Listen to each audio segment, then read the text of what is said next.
શ્રી જગદંબા માતાની જય હો, શ્રી મહાલક્ષ્મીની જય હો, શ્રી સરસ્વતી દેવીની જય હો, શ્રી મહાકાલીની જય હો.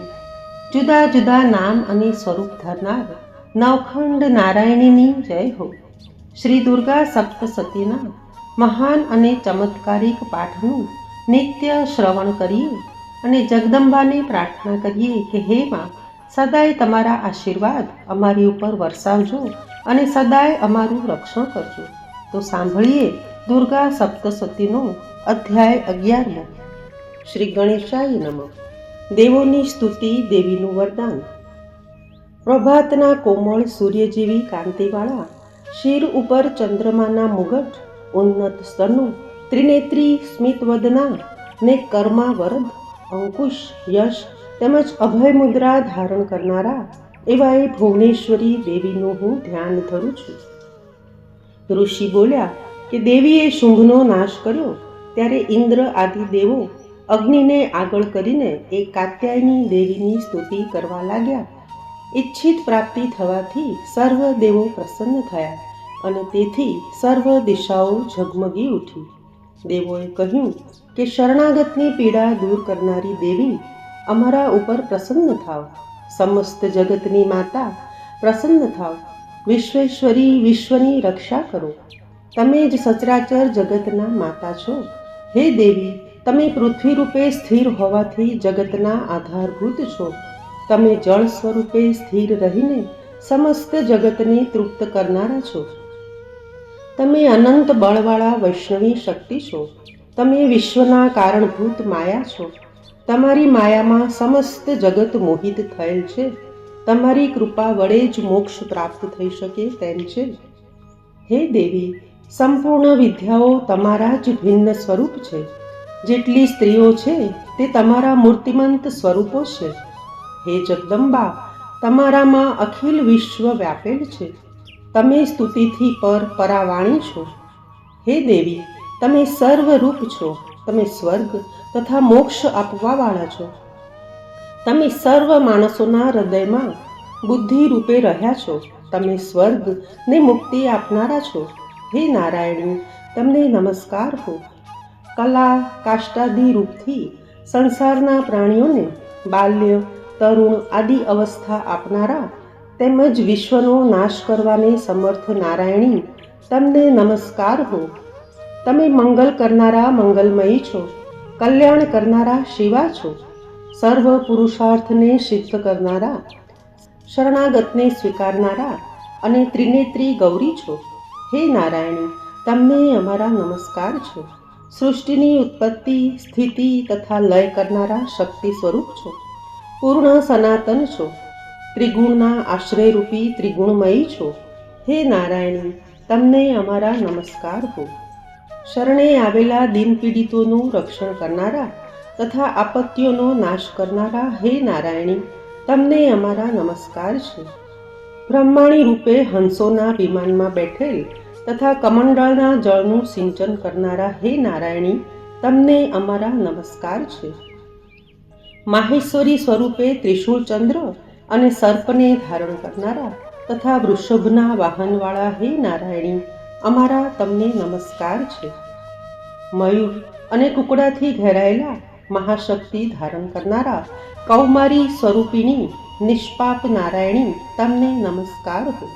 હાથમાં શંખ, ચક્ર, ગદા, શાંગ, ધનુષ્ય અને ઉત્તમ આયુધો ધારણ કરનારા વૈષ્ણવી શક્તિરૂપા નારાયણી, તમને નમસ્કાર હો. હાથમાં ભયાનક ચક્ર ને દાઢો પર પૃથ્વીને ધારણ કરનારા વરાહ રૂપિણી નારાયણી, તમને નમસ્કાર હો. ભયંકર નૃસિંહ રૂપથી અસુરોનો નાશ કરનાર અને ત્રિલોકની રક્ષા કરનારા નારાયણી, તમને નમસ્કાર હો. મસ્તક ઉપર કિરીટ તેમજ હાથમાં મહાવ્રજ ધારણ કરનારા સહસ્ત્ર નેત્રોવાળા વૃતાસુરનો નાશ કરનાર ઇન્દ્ર શક્તિ સ્વરૂપા નારાયણી દેવી, તમને નમસ્કાર હો. શિવદૂતી રૂપથી અસુરોની મહાસેનાનો સંહાર કરનાર, ભયંકર રૂપ ધરનારા તથા ભયંકર ગર્જનાઓ કરનારા નારાયણી, તમને નમસ્કાર હો. દાઢોથી અતિ ભયંકર જણાતા મૂંડમાળાના આભૂષણવાળા, મૂંડનો નાશ કરનારા, ચામુંડા રૂપ નારાયણી તમને નમસ્કાર હો. લક્ષ્મી, લજ્જા, શ્રદ્ધા, પુષ્ટિ, ધ્રુવા, મહારાત્રિ તથા મહાવિદ્યારૂપ નારાયણી તમને નમસ્કાર હો. મેઘા, સરસ્વતી, શ્રેષ્ઠા, ઐશ્વર્ય રૂપા, પાર્વતી, મહાકાળી, નિયતા, ઈશારૂપિણી નારાયણી તમને નમસ્કાર હો. સર્વ સ્વરૂપા, સર્વેશ્વરી અને બધી શક્તિવાળા દુર્ગાદેવી, ભયોથી અમારી રક્ષા કરો, તમને નમસ્કાર હો. હે કાત્યાયની, 3 નેત્રોથી શોભતું તમારું મુખ સર્વ પ્રકારના ભયો સામે અમારું રક્ષણ કરો, તમને નમસ્કાર હો. હે ભદ્રકાળી, જ્વાળાઓથી વિકરાળ જણાતા ઘણા ભયાનક અસુરોનો નાશ કરનાર તમારું ત્રિશૂળ સર્વ ભયોથી અમારું રક્ષણ કરો, તમને નમસ્કાર હો. હે દેવી, તમારી જ ઘંટા સમસ્ત જગતને પોતાના નાદથી ભરી દઈ અસુરોના તેજને હણી નાખે છે. તે ઘંટા માતા જેમ પોતાના પુત્રોનું રક્ષણ કરે છે તેમ સર્વ પાપોથી અમારું રક્ષણ કરો.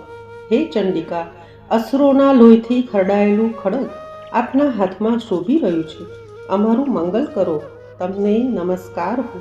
હે દેવી, તમે પ્રસન્ન થાવ છો તો સર્વ રોગો હરી લો છો. જ્યારે તમે રોષમાં આવો છો ત્યારે સફળ ઈચ્છિત કામોને હણી નાખો છો. તમારે આશ્રયે આવેલાઓને કદી વિપત્તિ આવતી નથી. તમારે આશ્રયે રહેલાઓ બીજાઓને આશ્રયરૂપ થાય છે. હે અંબિકા દેવી, તમે તમારા સ્વરૂપને વિવિધ તથા અનેક રૂપમાં કરીને આજે ધર્મ દ્વેષી મહા અસુરોનો જે આ નાશ કર્યો છે તે બીજા કોનાથી થાય તેમ છે. હે દેવી, વિદ્યાઓમાં જ્ઞાનને પ્રકાશિત કરનાર, શાસ્ત્રોમાં વેદોને તમારા સિવાય બીજા કોનું વર્ણન છે? તમારા સિવાય બીજી કઈ શક્તિ છે જે વિશ્વને ઘોર અંધકારના મોહના ખાડામાં નાખીને ભટકાવ્યા કરે? જ્યાં રાક્ષસો હોય, ભયંકર ઝેરવાળા નાગો હોય, શત્રુઓ હોય, લૂંટારુઓના દળ હોય, દાવાનળ હોય, ત્યાં તમે જ સમુદ્રની મધ્યે પણ સાથે રહીને વિશ્વનું રક્ષણ કરો છો. હે વિશ્વેશ્વરી, તમે વિશ્વનું પાલન કરો છો, તમે વિશ્વરૂપા છો, તમે વિશ્વને ધારણ કરો છો, તમે વિશ્વેશ્વરના વંદના યોગ્ય છો. જેઓ ભક્તિથી નમ્ર થઈને તમારા ચરણે પડે છે તે સમસ્ત વિશ્વના આશ્રયરૂપ થાય છે. હે દેવી, તમે પ્રસન્ન થાવ. તમે અસુરોનો નાશ કરી અમારી રક્ષા કરી છે, તેવી રીતે સદાય શત્રુઓના ભયથી અમારું રક્ષણ કરજો. જગતના પાપનો નાશ કરજો.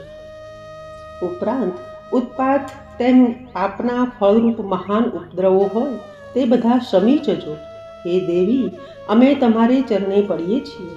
હે વિશ્વની પીડાને હરનારી, તમે પ્રસન્ન થાવ. ત્રિલોકવાસીઓની પૂજન કરવા યોગ્ય પરમેશ્વરી, બધાને વરદાન આપો. દેવી બોલ્યા કે હે દેવો, હું તમને વરદાન આપવા તૈયાર છું. તેથી તમારા મનમાં જે કંઈ માગવાની ઈચ્છા હોય તે માગો. સંસારને કલ્યાણકારી વરદાન હું જરૂર આપીશ.